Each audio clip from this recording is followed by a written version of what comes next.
가까이 왔으니 아버지의 영광 집에 가실 맘이 있도다. 나는 부족하여다 용접하실 터이니 영광 나라 계신 우리 구주 예수라.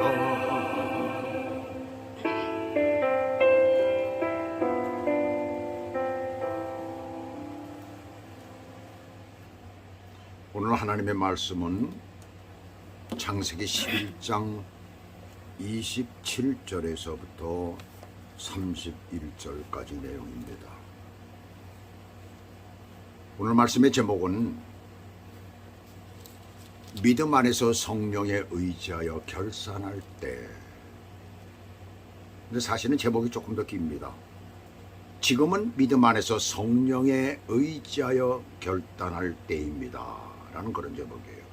부제를 하나 더 붙였어요. 쓰레기 같은 삶에서 벗어나기 라는 그런 부제를 붙였습니다.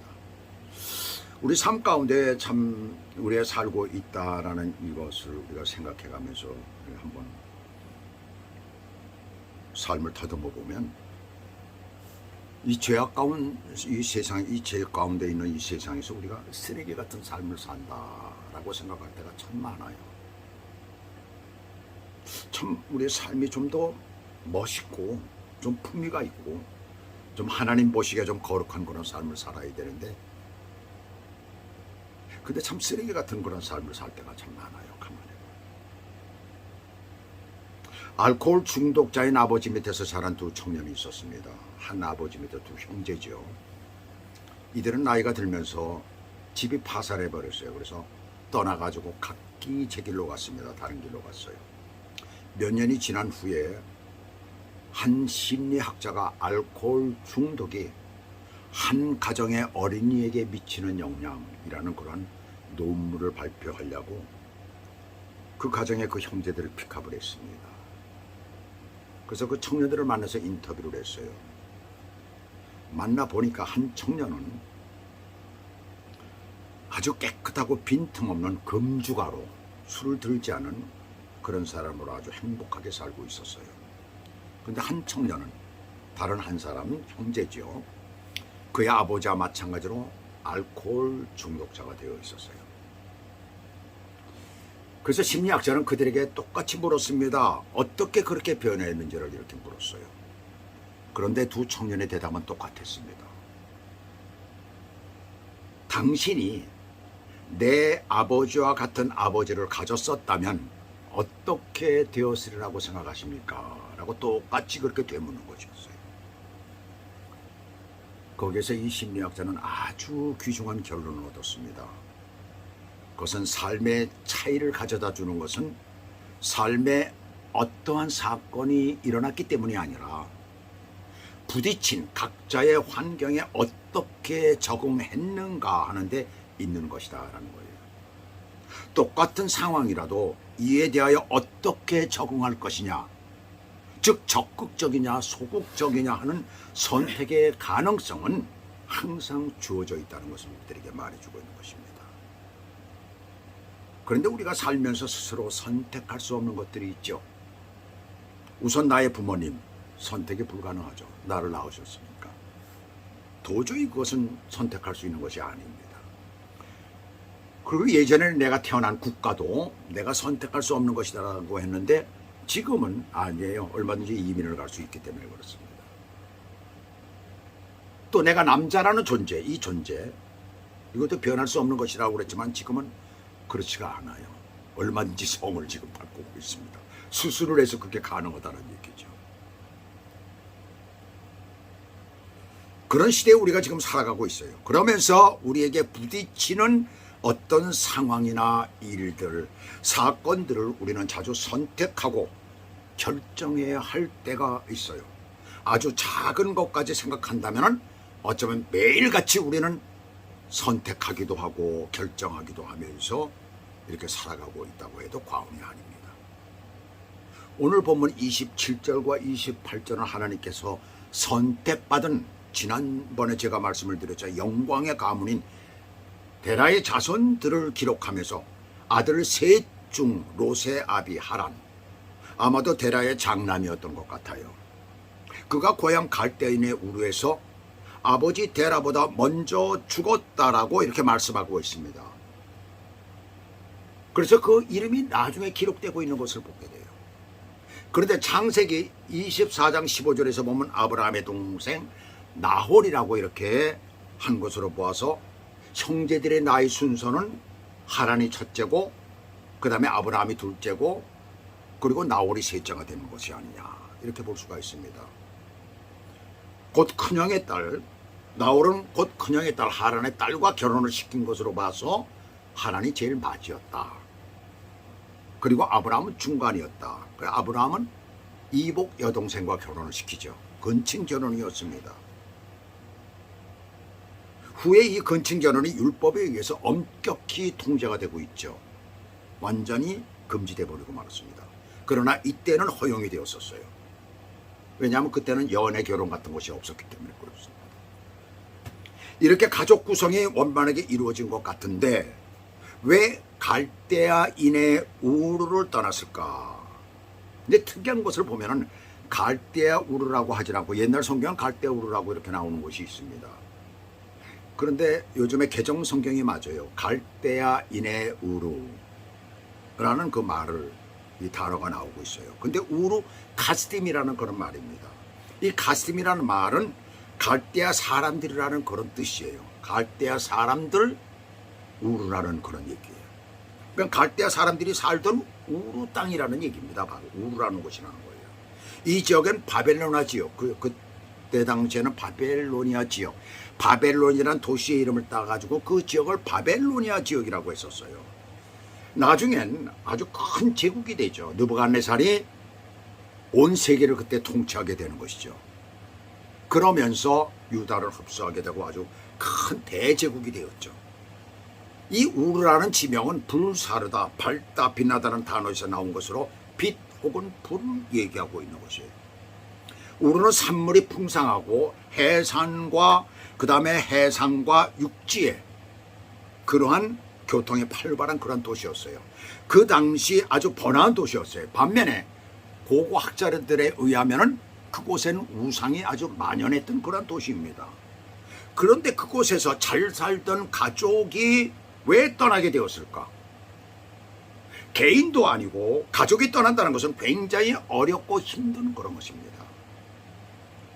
그 당시에 공동체를 떠난다는 것은 곧 죽음을 의미하는 거예요. 그만큼 위험했어요.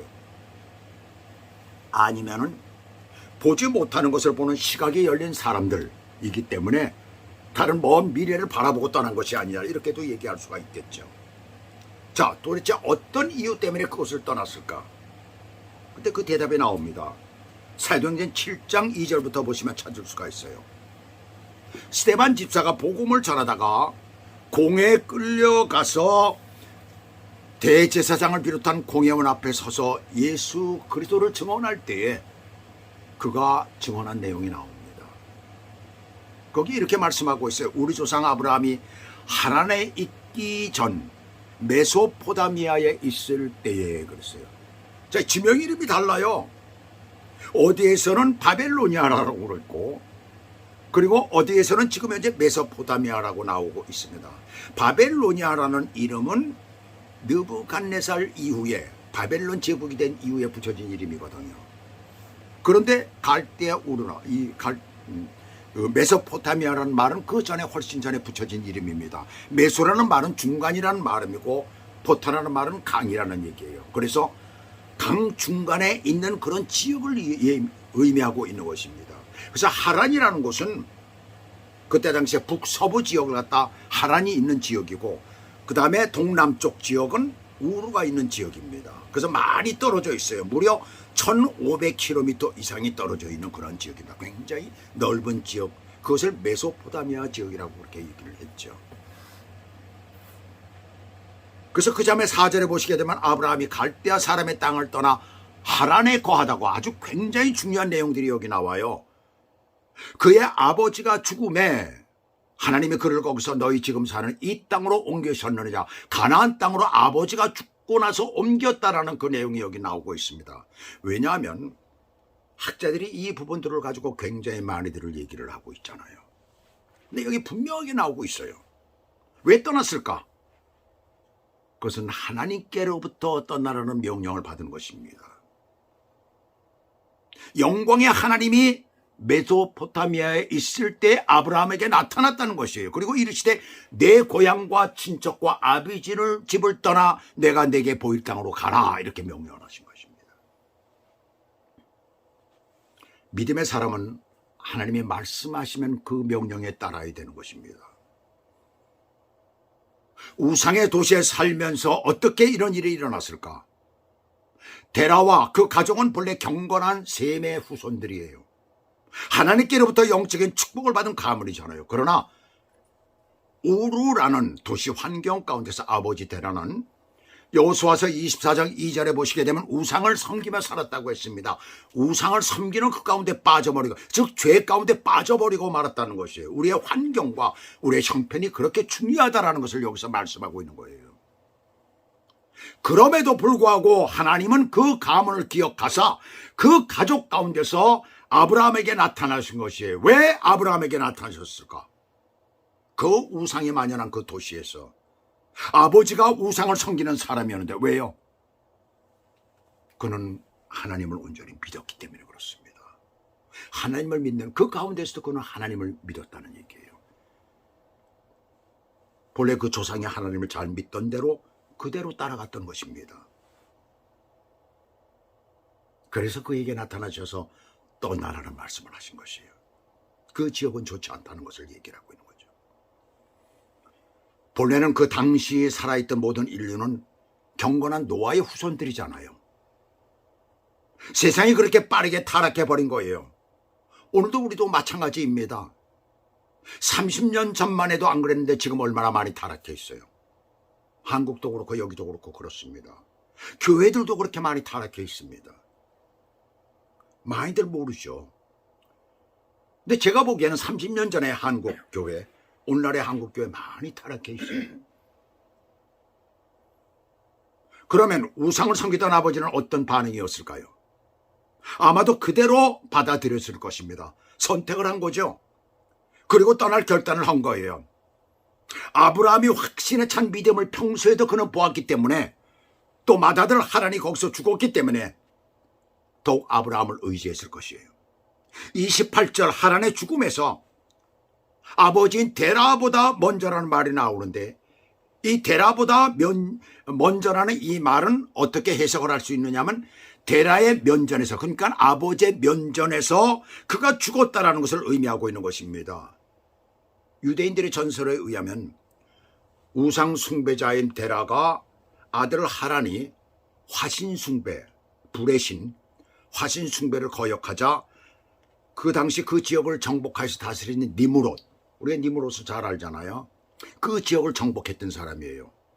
그래서 그 지역의 모든 곳을 정복하고 그가 하나의 제국으로 완성했었던 때입니다. 그래서 바벨의 그런 바벨탑을 쌓는 그런 일이 생겼던 거예요. 그 니므롯에게 고소를 했어요. 고발을 했죠. 그랬더니 니므롯의 그 아버지 데라가 보는 앞에서, 면전 앞에서 그 아들 하란을 갖다가 불구덩이에 집어던져서 죽였다는 얘기입니다. 그것이 바로 유대인들의 가운데서 흘러내려오는 그런 하나의 그 전설이에요. 이 사건이 정확한지는 우리는 알 수가 없습니다. 그런데 분명한 것은 우상 숭배로 인한 마음의 갈등과 어려움이 그 아버지에게 있었을 것이에요. 그러한 중에 아브라함의 믿음의 권면을 그는 받아들이는 것으로 보입니다. 어쨌든 가문의 명운을 달린 중대한 문제인데 아들 아브라함의 뜻을 그대로 받아들이는 것이에요. 이렇게 아랫사람의 의견을 잘 듣고 받아들이는 것은 집안의 어른으로서, 그리고 어느 사회에서나 필요합니다. 하나의 리더의 덕목이 되는 것이지요. 이것을 못하면 리더의 자격이 없고 그 공동체는 발전이 없이 퇴보하는 거예요. 자, 한국도 우리가 보게 되면 1200만 명이었던 한국 교회나 또 이 미국 이민 사회도 교회들이 많이 그동안에 부흥이 됐었지요. 지금 그것이 반토막이 나고 있습니다. 반토막의 이유가 뭐라고 생각하십니까? 코로나 때문에요?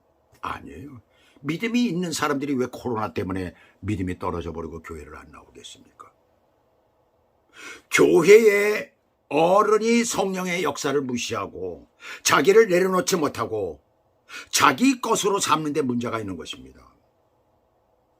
서로 주인이 되려고 그러기 때문에 그렇다는 얘기예요. 교회는 누가 주인입니까? 예수 그리스도시잖아요. 예수 그리스도가 머리시잖아요. 하나님이시잖아요. 그런데 자기들이 서로 주인이 되려고 그러는 거예요. 교회에서 누구도 주인이 되어서는 안 되는 것입니다. 목사도 그렇고 장로도 그렇고 누구도 그렇다는 얘기입니다. 어느 교인도 누구든지 주인이 될 수가 없는 거예요. 그런데 자기들이 주인이 되려고 그래요. 그러면 교회가 어떻게 됩니까? 망가지게 되는 것입니다. 두 번째로 여기 31절 보시면 우르에서 가나안까지 여정에 요즘으로 얘기하면 이민 가는 거죠. 맏아들이 된 아브람네, 맏아들이 된 거 아니에요. 자기 형이 죽었으니까. 아내 사라는 이복 여동생이라는 걸 제가 말씀드렸죠. 그리고 하란의 아들 롯이 함께 하고 있어요. 이 명단 속에 누가 빠졌습니까? 나홀의 가족입니다. 나홀의 가족이 없어요. 지금 이 명단에 없어요. 도대체 왜 빠졌을까? 근데 창세기 24장 10절에 보시면 아브라함의 종 엘리에셀이 아브라함의 며느리를 갖다 얻으러, 이삭의 짝이죠. 짝을 찾으러 어디를 갔다가 메소포타미아 지역을 갔어요. 메소포타미아 지역에 나홀의 성이라는 곳을 이루게 됩니다. 그 나홀의 성이라는 게 이루고 있어요. 근데 하란에서 가까운 지역인 줄 나는 이제 이렇게 생각하는데 지도를 보니까 같은 지역이에요. 같은 지역입니다. 그리고 나중에 야곱이 밧단 아람이라는 데를 갔거든요. 밧담이라는 말은 평야라는 말이에요. 그러니까 아람의 평야라는 그런 말입니다. 밧단 아람이라고 했는데 그것이 바로 하나님 거예요. 같은 이름인 거예요. 같은 이름. 그러면 어떻게 돼서 이 나홀의 집이 거기에 올 수가 있었을까? 명단에 없었는데. 나중에 온 것일까? 아니면 일부러 명단을 뺐을까? 저는 아마 일부러 명단을 뺐다라고 생각합니다. 왜요? 그는 가나안에 가지를 않았기 때문에 그렇습니다. 나홀은 거기 그냥 주저앉았던 것이에요. 아무튼 그 지역 데라의 가족은 하란에서 얼마 동안 머물렀음을 알 수가 있어요. 왜 머물렀을까? 어떤 사람은 데라의 마음이 살기 좋은 하란이라는 도시에 도착하자마자 그의 마음이 바뀌어졌다고 합니다. 우르에 있을 때는 안 되겠다. 이놈의 우상이 많은 동네에 내가 이제 그만둬야 되겠다. 내 아들 하란도 일찍 죽고 그랬으니까 떠났다라고 하지만 하란에 와가지고 그 하란도 역시 살기 좋은 곳이고 우상이 많은 지역이란 말이에요. 자기 입맛에 딱 맞는다 그래가지고 아마 마음이 바뀌었다. 좀 어떻게 보면 일리가 있는 것 같아요. 그런데 그렇지 않다고 저는 생각합니다. 단정할 수가 없는 것이죠. 왜냐하면 하란의 나이가 아주 고령이었기 때문에 그래요. 우르에서 하란까지의 긴 여행이 쉽지 않았을 것입니다. 무려 1500km를 낙타를 타고 그렇게 해가면서 왔었을 때 얼마나 그것이 힘들었을까요? 거류한 기간이 며칠이었는지 몰라요. 몇 개월이었는지 몰라요. 거류했다고 했습니다. 거기에 거주했다고 했습니다. 어쩌면 몇 년, 몇십 년이 되었는지도 알 수가 없습니다. 그러나 하나님께로부터 명령, 말씀을 직접 받은 아브라함은 인내한 것이에요. 기다린 것이에요. 언제까지? 아버지가 돌아가실 때까지 기다린 것입니다. 여기서 중요한 것은 우리가 무엇을 선택한다, 그리고 우리가 결정한다는 것은 그렇게 인내해야 되는 거예요. 우리 신앙생활 가운데 기다려야 할 때가 자주 옵니다. 어떤 결정을 내릴 때, 무엇을 결단해야 할 때 빠르게 급히 서둘러야만 할 때도 있지요. 우르에서 나올 때는 빨리 나와야 되는 상황이었습니다. 그래서 빨리 나왔었어요. 그러나 인내하며 기다려야 할 때가 더 많습니다. 신앙생활에서는 더욱더 그렇습니다. 너무 서두르다 실패할 때가 많죠. 저도 그렇습니다. 지내놓고 보면 그때 조금 더 기다릴 걸 할 때가 너무나 많아요. 그런데 우리가 기도 응답이 안 될 때, 기다리며 인내하는 데는 우리 자신이 속을 때가 많이 있습니다. 하나님께서 아무 응답이 없으시면 그것이 응답이라고 생각하고 인내하지 못하고 자기가 생각한 것을 그대로 결정해 나아갈 때가 있다는 얘기예요. 속는 거죠, 자기 자신에게. 하나님께서 아무 응답이 없으시다는 것은 하나님께서 오케이 하신 것이다 라고 하고 자기 멋대로 결정을 해버리고 맙니다. 예를 하나 들자면 특히 개척해서 얼마 되지 않아 부흥이 되었어요, 교회가. 성도들이 앉을 자리가 없어요. 물론 세례를 얻은 장소니까 더 넓은 곳을 찾아야죠. 그래서 하나님 앞에 기도합니다. 옮기고 나서부터 문제가 생기기 시작하는 거예요. 근데 하나님께서 아무 응답이 없으시니까 하나님께서 오케이 사인하셨구나. 그래서 그냥 옮겨버렸어요. 옮겼는데 그때부터 문제가 생기면서 성도들이 하나둘 빠져나가기 시작을 합니다. 자, 먼저 있던데 자리가 앉을 자리가 없을 정도로 부족해서 옮겼는데 옮겨놓고 나니까 그렇게 되더라는 얘기죠. 더 기다려야 하는 걸 더 기다리지 못했기 때문입니다. 그런 때는 옮기는 것보다 예배를 더 늘리고 1부 예배 드렸으면 2부 예배, 3부 예배까지 드리고 더 이상 어떻게 할 수 없을 때 주께서 역사하신다는 얘기예요. 아브라함은 집안에 연세가 많은 어르신인 아버지가 돌아가실 때까지 기다리는 것입니다. 때가 잘 될 때까지, 찰 때까지 기다린 것이에요. 때가 되면 하나님께서 직접 원하시고 개입하시는 것입니다.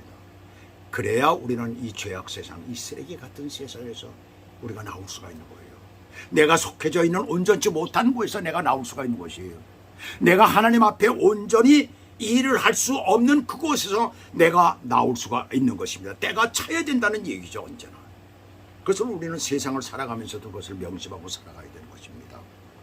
하나님 앞에 내가 기도하고 그리고 때가 찰 때까지 기다릴 수 있어야 되는 거예요. 바로 아브라함이 그런 사람이었다는 것을 오늘 이 본문은 우리들에게 말씀해 주고 있습니다. 분명하게 말씀하잖아요.